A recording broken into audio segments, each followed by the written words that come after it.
Imagine this. You're in one of the world's most beautiful vacation spots, but with a secret strapped to your body that could cost you your life. For the Bali 9, that's exactly what happened. And when authorities finally closed in, they uncovered something far more sinister than a vacation gone wrong. 9 young Australians had been recruited to smuggle illegal substances out of Bali, risking not just prison, but their very lives.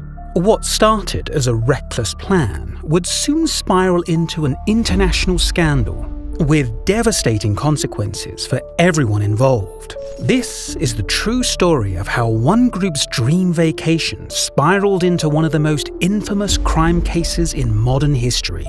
A story of dangerous choices, high-stakes consequences, and the thin line between freedom and a fate far worse.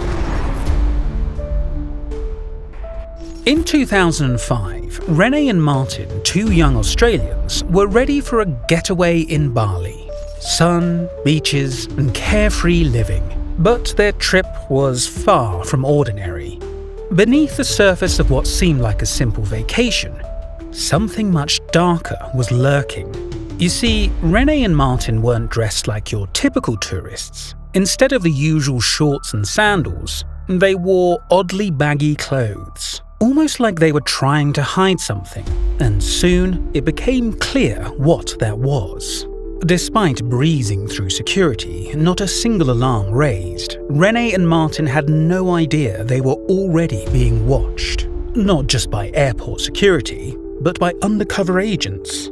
These 2 were part of something much bigger, something about to unravel in the most dramatic way.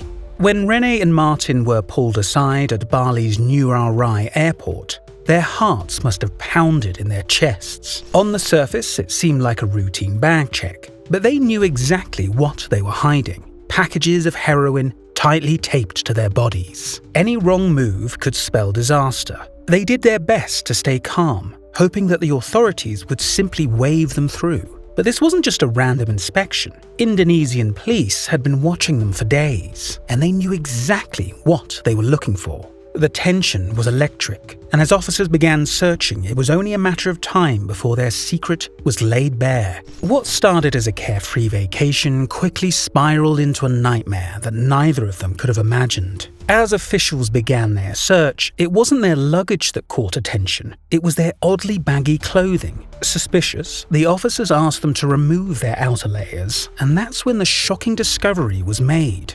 Strapped beneath their clothes were packages, tightly bound bags of heroin taped to their bodies. Not just a small amount either. In total, Renee was carrying around 2.7 kilograms of heroin, taped securely to her body, worth a staggering amount on its own. But this was just a fraction of the entire operation. Altogether, the Bali 9 were attempting to smuggle 8.3 kilograms of heroin, valued at over $4 million. It was a massive haul that, if successful, could have had a significant impact on the drug trade between Indonesia and Australia. This wasn't just a vacation gone wrong. They weren't tourists caught with a little contraband. They were part of a major drug smuggling operation, and their capture was just the beginning of a case that would soon rock 2 nations. They were smaller players in a much larger, dangerous game. Their names would soon be tied to a notorious drug ring, now known as the Bali 9. Andrew Chan and Myuran Sukumaran weren't just casual criminals. They had a well-oiled scheme. Their plan was simple, but dangerous. Recruit vulnerable young Australians, often people who were struggling financially or eager for adventure, and lure them in with a promise of an all-expenses-paid trip to Bali. The catch? They'd have to smuggle drugs back to Australia. In exchange, Andrew and Myuran promised a handsome payout, tens of thousands of dollars for the risky job. To some, it seemed like a small price to pay for a dream vacation and easy cash. Andrew and Myuran didn't rely on chance to find their recruits. They targeted people through personal connections and word of mouth, looking for individuals who were desperate enough to take the risk. Once recruited, the mules would be flown from Australia to Bali, where they'd pick up the packages and hide the drugs on their bodies for the return flight to Australia. This particular operation was on a much larger scale. Andrew and Myuran's plan was to have 9 people, all young Australians, smuggle heroin back into the country. The group later became known as the Bali 9. Each member had a specific role to play, with their trips carefully planned to minimize suspicion. The mules would all travel separately, each carrying a portion of the total haul. If they succeeded, it would be one of the biggest drug trafficking runs between Indonesia and Australia. But Rene and Martin were just the tip of the iceberg. After their arrest, the authorities connected the dots, quickly uncovering the larger web spun by Andrew and Myuran. Within days, more members of the Bali 9 were in custody. However, not everyone was caught on the same day. The arrests unfolded in a carefully coordinated sting operation. Rene and Martin were among the first to be stopped at Bali's airport, but soon after, other members like Scott Rush and Michael Zugaj were intercepted. Each of them was planning to smuggle large quantities of heroin back to Australia on separate flights, but they were all leaving Bali within days of each other. The Indonesian authorities had been watching them for some time, tracking their movements and gathering enough evidence to make their move while the timing was right. It was a calculated operation, meant to ensure that every single member of the Bali 9 would be caught before they could leave Indonesia. But this wasn't just any small-time operation. This was big, this was dangerous. And in Bali, the stakes couldn't be higher. Getting caught didn't mean just prison, it could mean death. But Andrew, he remained calm, almost too calm. Days after Rene and Martin were arrested, Andrew Chan arrived at the airport preparing to board a flight back to Australia. Despite knowing that some of his team had already been apprehended, he seemed completely unfazed. As he waited at the gate, cool and collected, it was as if he had no idea that the authorities were closing in on him too. Little did he know, the Indonesian police had been tracking his every move. When they finally swooped in, Andrew was arrested just moments before his flight. It was then that his role as one of the ringleaders behind this international drug smuggling operation came to light. Authorities soon raided Andrew and Myuran's hideout, an unassuming bungalow tucked away in Bali. What they discovered there left no doubt about the duo's role as masterminds behind the operation. Hidden among the palm trees and the serene setting were bags of heroin, over 300 grams in total. While a relatively small amount was found at the hideout, it was enough to link Andrew and Myuran to the larger operation involving the 8.3 kilograms being smuggled by their recruits. Combined with what had already been seized from the other members of the Bali 9, it was enough to solidify their place at the center of this major drug smuggling ring. Rene, Martin, and the others faced harsh sentences, but it was Andrew and Myuran who took the heaviest blow. Both were sentenced to death by firing squad. For them, there was no turning back. The others, they faced years, even decades behind bars. But the story doesn't end there. Behind the prison walls, Andrew and Myuran's lives took a surprising and profound turn. Andrew Chan, once the architect of a dangerous drug smuggling empire, found faith while serving his sentence. He became deeply involved in the prison's religious community, eventually training to become a pastor. His leadership and dedication to his new calling were remarkable. Andrew started his own jailhouse ministry, counseling other inmates, offering hope, and spreading a message of redemption. He didn't just lead prayers, he transformed the lives of many prisoners, helping them find peace and purpose in the most unlikely of places. Myuran Sukumaran's journey was no less inspiring. He discovered a passion for art during his time in prison and devoted himself to it with an intensity that amazed those around him. Painting became not just a hobby, but a way for him to express himself and give back to the community. His artwork gained recognition beyond the prison walls, with some of his paintings being sold to raise funds for charitable causes. Myuran also organized art workshops for other inmates, teaching them to find their own voice through creativity. His dedication earned him the respect of both prisoners and guards alike.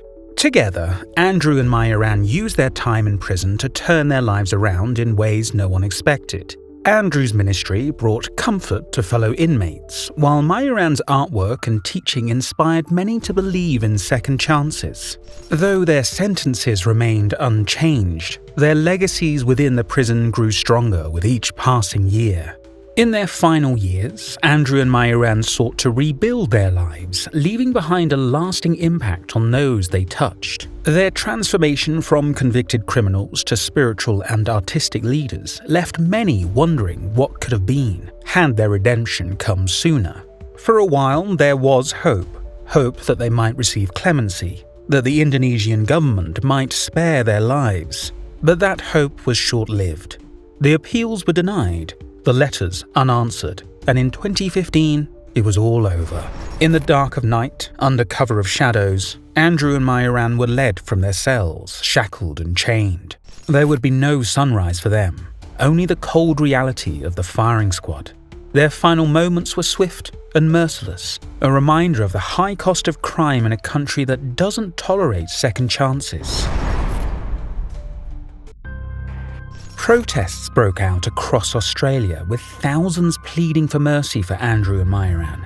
The Australian government, too, made repeated diplomatic efforts to save the Bali Nine, especially the two ringleaders. Appeals for clemency were sent, and top officials, including the Prime Minister, called on Indonesia to commute their death sentences. However, these pleas went unheard. Despite the strong opposition to capital punishment from Australia, Indonesia held firm in its strict anti-drug stance. Andrew Chan and Myuran Sukumaran were executed in 2015. Their lives ended far from the sunny beaches where their journey began. But Andrew and Myuran weren't the only ones involved in this case. There were 7 others, each caught in the same deadly web, but their fates were different. Scott Rush, Michael Zugaj, Martin Stevens, Si-Yin Chen, Matthew Norman, Tan Duc Tan Nguyen, and Rene Lawrence were all arrested on the same day or shortly after. Like their leaders, they were recruited to smuggle heroin from Bali to Australia.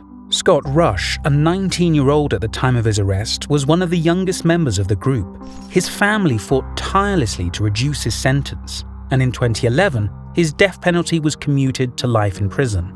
Michael Zugaj, also 19, was similarly spared from execution, along with Martin Stevens, Si-Yin Chen, Matthew Norman, and Tan Duc Tan Nguyen, all of whom were sentenced to life behind bars in Indonesia. The group's youngest members claims they had been misled about the dangers of their mission, but Indonesian authorities showed little leniency. Rene Lawrence was the only female of the Bali Nine, and the only one to receive a lighter sentence of 20 years in prison due to her cooperation with the authorities. In 2018, after serving nearly 13 years, Rene was released on parole and returned to Australia. Her release reignited debates about the case, but for the rest of the group, the prospects of freedom remain bleak. Despite Australian authorities' repeated efforts to intervene, their influence could only go so far. Indonesia's strict drug laws left little room for negotiation, and the sentences handed down to the Bali Nine sent a powerful message to the world about the dangers of drug trafficking in Southeast Asia. The tale of the Bali Nine is a reminder. One single choice can alter the course of your life forever. What began as a carefree vacation turned into a cautionary tale of crime, punishment, and the irreversible consequences of dangerous decisions. Next time you think about that sunny escape, remember this story. Think twice before you step off the plane, and remember that choices you make can follow you far beyond your destination. Because, in the end, every crime has a story, and every story has a lesson.